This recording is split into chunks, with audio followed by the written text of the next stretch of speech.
Hey there, welcome to a video on logging. So when we are building a subgraph may encounter some errors in the mappings, and we might see an error pop up, and it's helpful for us to be able to debug that subgraph. And it's a little bit different than using like a JavaScript or TypeScript logging into the console. So let's go through a few techniques that are helpful and see if we can debug a subgraph that I deployed that intentionally failed. I intentionally made this to fail. So let's go ahead and go into the reason why the subgraph has failed.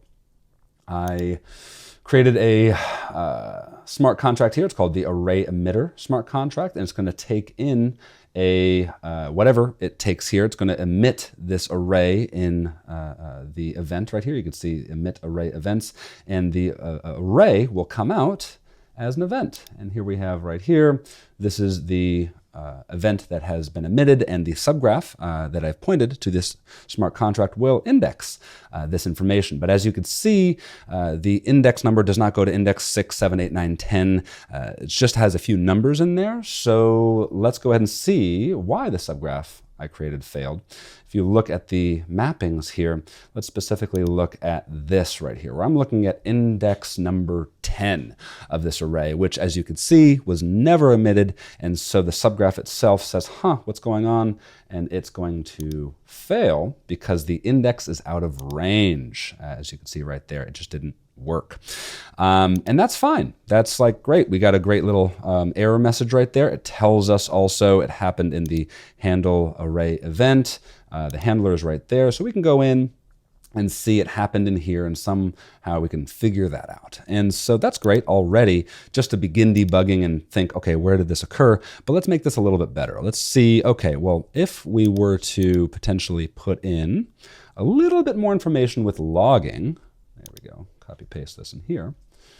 Let's see how this might change. So as you can see right here, I imported the logging from the GraphTS library.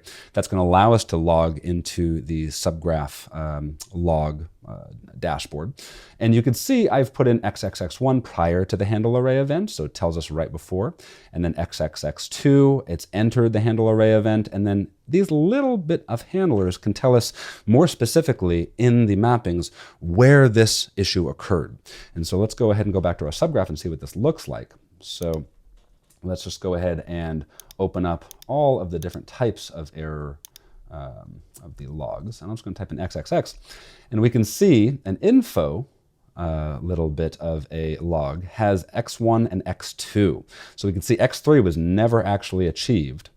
And where's X2 and X3? We know right now that the error is right there. And that little technique really can help out a lot of developers in their journey of saying, okay, well, how do we figure this out? Because many times handlers are not this simple. Many times I pulled up, this is a publicly accessible subgraph. This is the quick swap subgraph, and they have lots of different handler files right there. And I just pulled up any one of these. I mean, you can see how big one of these handlers are.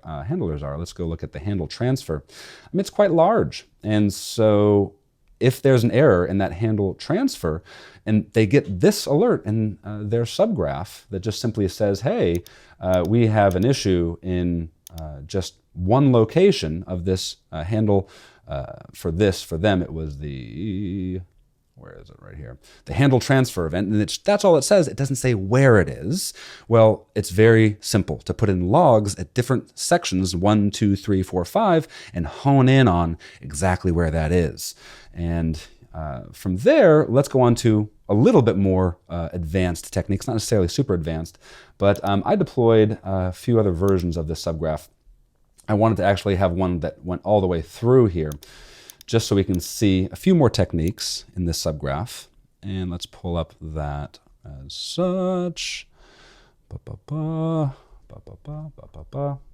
think I put it into the, yeah, I think I have to make the screen a little smaller. No, this is not my subgraph. I want to go to my subgraph, and we'll go to main, and we'll stash this. That's fine. Okay, so I put in a few more logging techniques that would be potentially useful for those out there who are watching this video. And so let's go ahead and look at the different types of logs. Sometimes we want to have different types of logs. Make the screen a little bigger for y'all. And we want a debug log, an info, a warning, an error. And when subgraphs get a little bit bigger, it helps to categorize these. And you can see this information arranged as such in this version, where we have an error, warn, info, debug. And we can see that the error little bit that I put in there, XXX message error, is the same one as this one right there. These different error, warning, and log and debug types of warnings all will be reflected in this different categorization. So you could actually go through these and see where your logs are. It helps to just categorize these if you'd like. We have another error message right there. That's fine. If I type in debug, for example, you could just see, what did I name it here? I named it debug message. So you get the idea. XXX. Oh, I didn't check off the debug. So you get the idea. And it also has the very nice, pretty little pills right there for just really good categorization. I also wanted to highlight that if I was to deploy this right here, log critical, this will basically stop the subgraph if this error message is ever hit. So that's good for just saying we got to stop that subgraph. And there's a few other things I want to put in here for this video while we are still here. If you want to put logging of the info in this format, you could see in every single one of these little brackets right here, this information will populate. So entity values to string will go to the first one. Entity block number to string will go to the second one. And that's going to be very helpful. So XXX7, we should see that here. I believe that was that a debug type? And that's log.info. So I'll go to log.info and let's see if we have XXX7 somewhere in there. There it is. Okay, so we got all of that big list values right in there. So you can see how that all goes through. A little bit of formatting issues, my apologies for that, but that's going to be for another video.